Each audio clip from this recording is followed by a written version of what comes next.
Hey, you! What are you doing? What are you even doing? Are you trying to make a hacked machine out of command blocks and Redstone? Really? Are you being honest? Well, you're doing it all wrong anyway. Do you want to learn how to really do it? How to combine Redstone and command blocks and make really, really destructive and weird stuff in people's levels? Yeah, you want to learn that? Okay, well, come with me.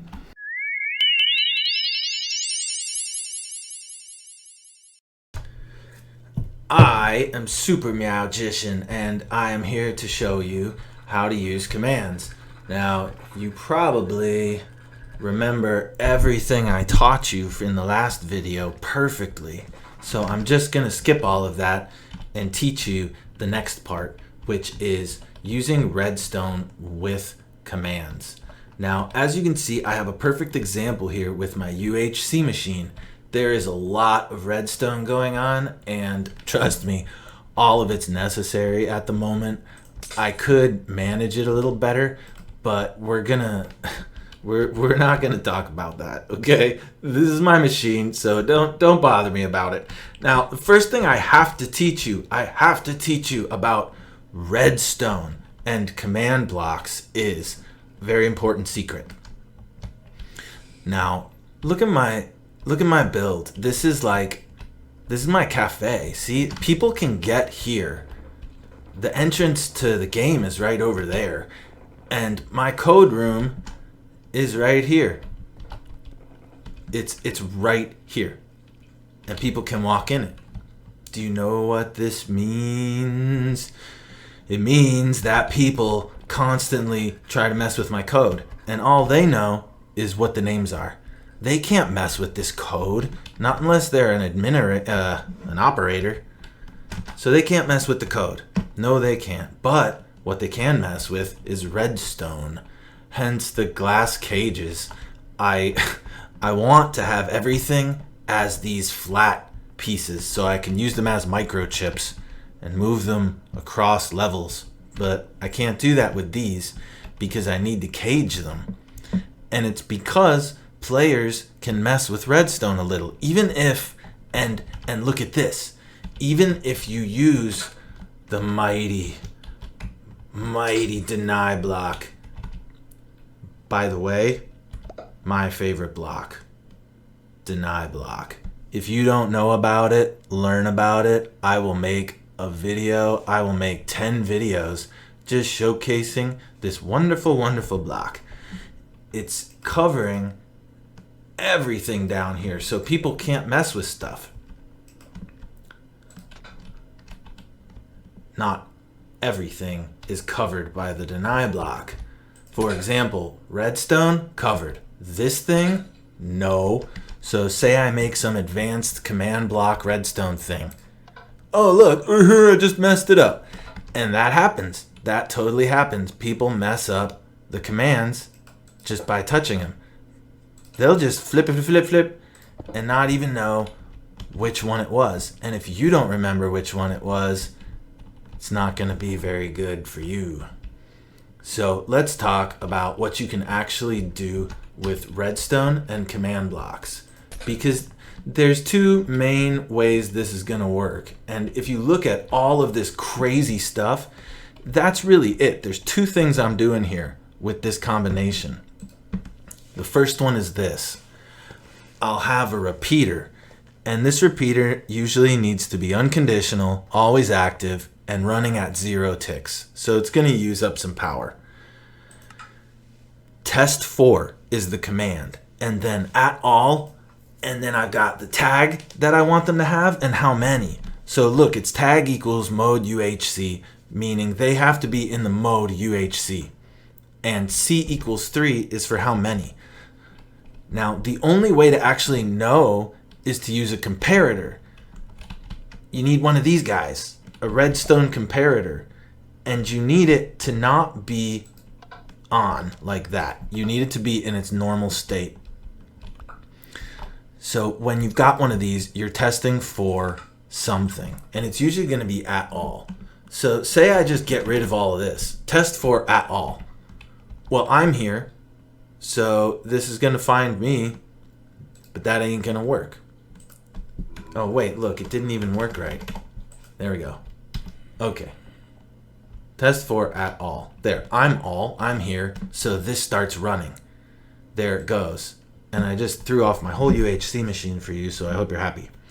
But I don't want this to be running when just anyone's here. I need there to be at least 3 people with this tag. And that's what that does. So now there's not 3 people.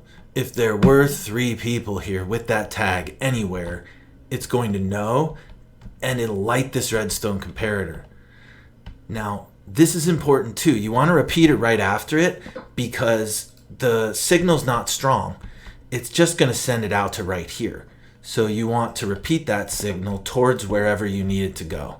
For me, for example, I need this to be happening and this to be happening. So I've created an AND gate, which then once both of these things are happening, this redstone gets turned off and the weight count changes. And so this one, it gets turned off.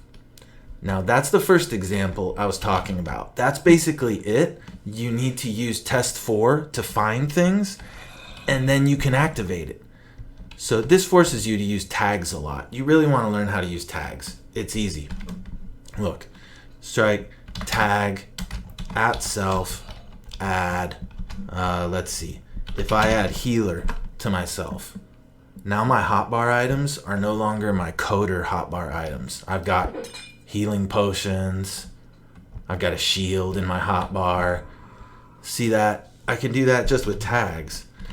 And so now all I have to do is remove that tag, and now I don't have healer items going through my super hotbar anymore. I've got my regular stuff, my structure blocks and my code blocks. So this stuff gets so cool, and I'm going to show you all of it. But there's one more thing I need to show you, which is a basic, and then you know everything. You are a command block master. And we're going to get into advanced stuff next. So here's the last thing that can usually be needed with a command block system. This is my scoreboard clock. If you can see right now, you can see my Meower level, my key charge, and my cat crystals. But if someone else were here, oh, no one's here when I need them to be. Are you kidding me? People are going to think I don't have friends. Oh, well. So usually when people are around, the way I set it up, you can see their power levels and stuff above their head, and it cycles. It cycles with this redstone block. So instead of using a redstone block to test for something and then send out a signal with a comparator, you can use a redstone block to create, or you can use a command block to create a redstone block whenever you want it to, and then replace it over a set time. I've got a triple setup of what I just told you, and that's how it makes this happen. I'll show you right now, and it's with one more command that you should know. It's a really easy command. It's the fill command. So right now, if I was standing here and I wanted to fill the block I'm in, I would go fill, and then you need to know this symbol, tilde, tilde, tilde, those. So those are my X, Y, and Z, and they're where I am. And then if I do tilde, tilde, tilde, but I put on the Y 1, now I'm describing my whole body, where I am. And so let's do stone. Boom. Now I made stone. So if I wanted to do somewhere, say, above myself, I would do 3 and 5 on the Y. Boom. Now I've got stone up there. Fill is a very good and easy command. So what these are doing is, you see it's a repeating chain. Now this repeating chain delays at 180 ticks. So it fills all these with netherite blocks, and then in a millisecond, it fills one of them with redstone. Then it waits 60 ticks to do it again and switch the redstone. And then that happens a third time. And each one of these puts up a different scoreboard. Now, I don't have players to show you this, but I can show you in another way. Okay, so keep your eye on the redstone. And then look up here. So we've got my cat crystals, my meower level, and then my key charge cycling with where the redstone is. That is very cool. And it's because these repeating blocks need redstone. So they all turn off until they get this block. This is how I power half of this stuff. If you look, half of it's comparators and half of it are these red blocks or the netherite blocks that I'm using. Those are actually right here too, running the UHC clock. So with those two things, guess what? You're done. Did you want to learn more? Well, you can't. There's no more to learn. That's it. Go home. Yep. Me, I'm gonna play at castle mode. I'm actually gonna win this time. So you gotta get over here. Oh, you gotta sneak. Be sneaky. Oh crap, it heard me. Oh jeez. Oh. Well, okay, watch out. Alright, I'm in. No big deal. Alright. Gotta get up. Gotta get to the castle. Oh crap. Oh my gosh, no. I gotta get out of here before the zombies get me. Oh my gosh. Ugh. Oh no. Well, I guess I'm not getting in that way. Maybe I can take the rainbow cat path. Yeah, what's up, Meow? Alright, yeah, that's where I'm going. Alright.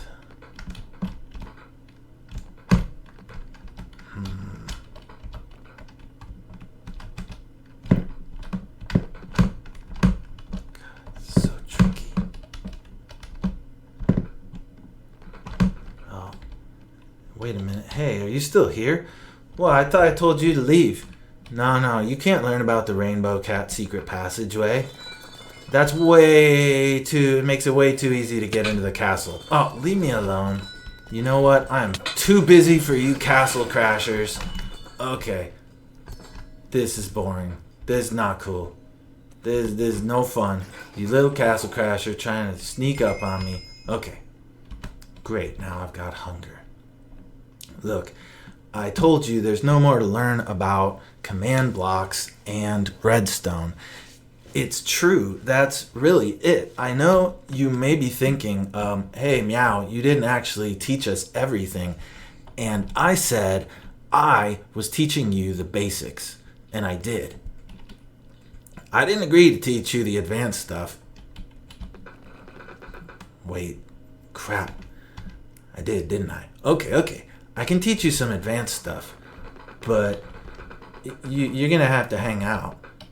I was trying to get into the castle, but okay. Let's just do some of this. All right. Let me show you how I make somebody's species. That's a really cool trick. I haven't actually ever shown anybody this, so I'll show you right now. In my game, you can pick what species you are, and it gives you all sorts of different abilities. For example, if you're a cat, you can see in the dark, you get a speed and jump boost to start, and you can use the spell Arcane Whisker, which summons a Meow Bolt. If you want to know what Meow Bolts are, well, you've probably seen them in the introduction. If you watched it, okay. So, the way I make someone a cat is in here. Each one of these pushes a set of buttons. Well, it's one button. See? They push this button to become a cat. And what it does is, first, it tests for if the player has the tag, doesn't have the tag select species. It's testing for the closest player that's pushing the button. Now, if they don't have this tag, it's going to add the tag to them, cat. Then it's going to add the tag select species to them. So now they can't choose another species. And then it tells them that their species is chosen. That's it. It's an impulse block that runs into 3 chains that are conditional and always active. So this one, as you can see, if the player is a select species, then this is not going to be met, this condition, and it's not going to do all the rest of it. And that's it. Now, once they actually have the tag cat, how do I give them the night vision and all the abilities? Where does that come from? Well, that's here in my code room. Now, here's what you need to know about making codes, and I'll bring this up a lot, is you need a ticking area. The ticking area is an area that's always spawned in. So everything in this room is always happening, even if no one's in here. Even if we're all a million blocks away, this room is constantly being spawned and generated by the game. So in this incredible ticking area, which ticking area now I have to show you. Ticking area, add, and then you create your space. So if I did tilde, tilde, tilde, tilde 100, tilde 100, tilde 100, that's going to create a space. And in fact, the Y doesn't even matter. That's going to create a space from me at 100 in the positive direction, X and Z. And then I name it. So it would be code room. But this would just copy the part of the room that's not even filled in with code right now because of the where it is. So I would actually want to do something different. If you're in an area and you don't want to memorize like where you are, do tilde negative 50 tilde tilde negative 50 and then do tilde 50 tilde tilde 50. Now what this does is it's a 100 by 100 area with you in the middle. And then I could say code, and anything within 50 spaces of me right now would be in my ticking area. That's how you make them. You can only make 10 of them, and then you've got to like delete them, so don't make too many. Now, here in this area is where all this stuff goes down. So I've got the species system. It's here. So I told you about cat. Right here, I've got effect at all with the tag cat night vision for 30 seconds, and it's 1, which it could be 0. It's just night vision. That's the intensity, and then it's true, and that'll get rid of those annoying little spirals when it's happening. Otherwise, you'd have a million of those. So this is a repeater that's always active, and it happens every 5 seconds. And since night vision lasts 30 seconds, it's always on if you're a cat.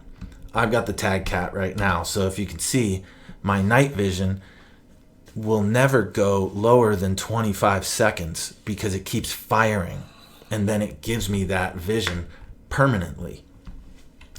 This is how I make the species have powers. Now, the way I make species have spells that are specific for them, well, I'll have to teach you spells, but I'll give you the basic run. Here's Arcane Whisker. Okay. This is a little too advanced.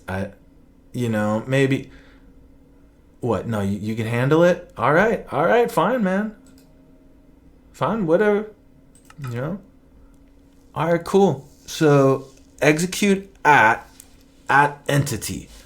This is saying I want to execute this command at all entities with the name Arcane Whisker, and they are items.